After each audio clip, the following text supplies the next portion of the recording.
Hey, my name is Praying for Exits, and today we're going to be talking about a tech founder, visionary, and investor named Peter Thiel. Peter Thiel is best known for starting PayPal and starting one of the biggest and most interesting venture funds in Silicon Valley, Founders Fund. In 2004, Peter Thiel invested in a little-known social media startup. Stick around to the end to find out which one this was. Peter Thiel was born in 1967 in Frankfurt, Germany, to a modest German family that was passionate about technology. Even at an early age, Peter was considered a young prodigy who was very good at things like chess, had a deep interest in philosophy, which ended up leading him to Stanford, where he would pursue a degree in philosophy, working with the likes of professors like René Girard, and starting a countercultural newspaper at Stanford called the Stanford Review that still runs today on Stanford campus. All of these things would lay the groundwork for his future success and him being known as a contrarian. Let's now fast forward to the late 90s, which was the height of the tech bubble, and Peter Thiel had just graduated Stanford, and like many people who had graduated Stanford at the time, was fascinated by the internet and figuring out ways to start startups that leverage the internet to change the world in some type of way. So in the late 90s, after graduating from Stanford, Peter Thiel, alongside a young promising engineer named Max Levchin, decided to start Cofinity. A few years after starting Cofinity with Max Levchin, Peter Thiel was basically going to war with another startup across the valley called X, which was similarly a payments platform started by two gentlemen named Elon and Kimball Musk. They realized after spending a bunch of time sort of battling each other in a similar space, the best thing that they could probably do was merge. So in 2000, Cofinity merged with X.com, and in 2001, it had been rebranded to PayPal, which is the service that we know and love today. Let's dive into Peter Thiel being one of the first outside investors in Facebook. At the time that Peter found Facebook, he had met this guy named Sean Parker, one of the founders of Napster, which was basically a company that pirated music and allowed people to pirate music en masse. And he was actually persona non grata in a lot of ways in Silicon Valley at the time. And Sean Parker came to Peter Thiel and said, hey, I've been working with this young founder. He's never started a company before. He's a young kid from Harvard, and it seems like he's onto something with his social network that connects college students. This was very early on in the invention of social networks,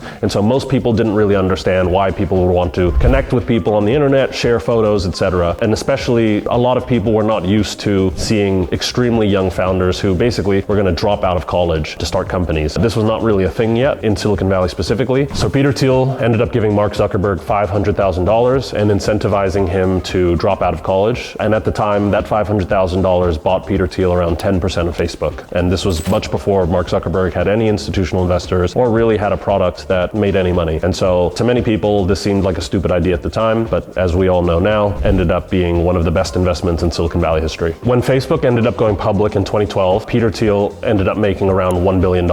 And the interesting part about him making this $1 billion was that he did it in a vehicle called a Roth IRA. And what's interesting about a Roth IRA is it's tax exempt. So when you turn 59 and a half, you end up getting all of that money tax free. Peter turns 59 and a half next year, so part of that money will be coming back to him tax free. In 2003, Peter Thiel and a few of his co-founders started a company called Palantir. Palantir was very contrarian at the time because they basically were going to sell software into the government, something that Silicon Valley had not really done for quite a long time. Palantir started in 2003 with co-founder Alex Karp and Joe Lonsdale, ended up becoming one of the largest exits in all of Silicon Valley history. Palantir ended up going public at a $16.5 billion valuation. And again, Peter Thiel did all of this in his Roth IRA. After seeing the success of Mark Zuckerberg and him dropping out of college and creating a massive giant, Peter Thiel has always maintained this perspective that not only is college overrated, but that places of higher education largely brainwash people in a negative way that does not serve them very well for building companies. And so in 2011, Peter Thiel started something that he would call the Thiel Fellowship. And what the Thiel Fellowship did was incentivize people who had interesting thoughts to drop out of college and start companies that Peter Thiel himself would back with a small amount of money. To this day, if you look at some of the people that have built their platforms off the back of Thiel Fellowship, it's super impressive and includes the likes of Dylan Field, who started Figma, Vitalik Buterin, who started Ethereum, and many others of similar caliber.